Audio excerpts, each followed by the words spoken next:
Thank you. Thank you. Thank you. Thank you. As Andrews University, we want to thank you. While it is always difficult to listen to stories that document pain, injustice, and mistreatment within our community, we are thankful that you have spoken directly, honestly, and from your heart. We want you to know that we have heard your legitimate concerns about systemic racism and injustice for the African American community that has marked centuries of this country's history. Most importantly, we want you to know that we have heard your heartfelt and painful reflections. These stories speak to a reality that has been a disgraceful part of the history of this institution and our church for the last 14 decades. The tragic realities of racism and injustice injure the lives, hearts, and souls of our community, right here at Andrews University and in the larger communities we belong to. You've asked for a response within a week. We'd agree. In fact, it should not take us any time at all to answer and acknowledge some essential things. So let's begin right now. I'm sorry. I am sorry. I'm sorry. I am sorry.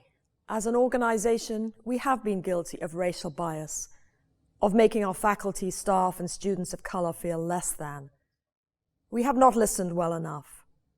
We have not been sensitive enough. And we have missed opportunities to take action where action should have been taken. For that, I apologize. I am sorry.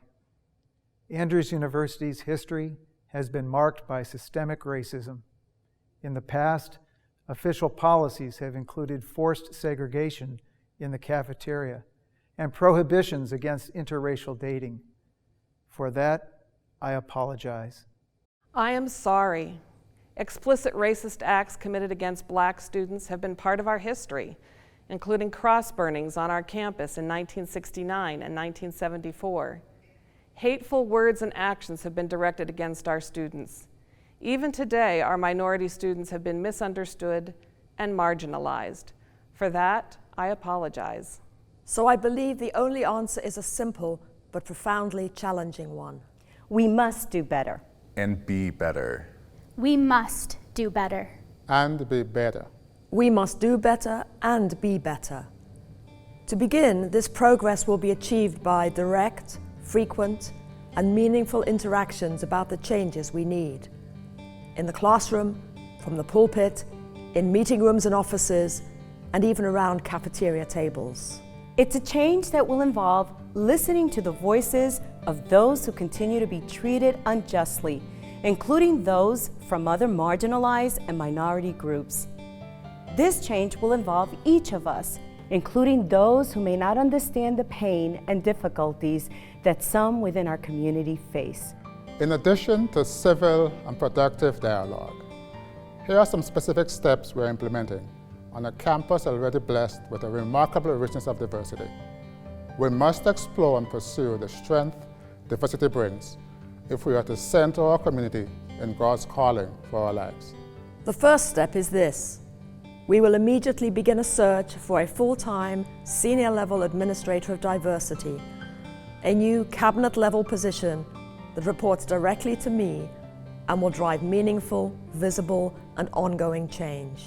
This position will expand and strengthen cultural diversity training that will be required of all faculty, staff, and students. As a campus, we will continue to diversify our faculty, staff, and administration in order to assure high-quality education that prepares our students to serve meaningfully in a global environment. Our curriculum should also clearly reflect and educate our students about our diversity. We will have a strengthened grievance process that allows students to simply and directly report injustice and mistreatment of all kinds and to seek resolution. We will commit to honor and celebrate all the ways we seek and achieve community, including how we gather and worship together throughout our university family. We will also seek to understand, celebrate, and honor the ways we worship from within the classroom and beyond, as we reflect that commitment and understanding as teachers, staff, and community. I pledge to hold Andrews University accountable. I pledge to hold Andrews University accountable, to be a place of commitment, a place of real change, a place where God's influence is evident and reflects the call of Jesus Christ to be a loving community. I pledge to hold Andrews University accountable, to learn from the painful lessons of the past, and commit to a more just, caring, and inclusive future. We pledge to hold Andrews University accountable, to pursue these goals in transparent, measurable, and significant ways. We pledge to hold Andrews University accountable, to pursue these goals in transparent, measurable, and significant ways. I pledge to guide and inspire Andrews University to become a visible example of racial justice and equality. Our campus will be a place of safety for our African American students and employees, as well as for people of all races, ethnicities, and cultures.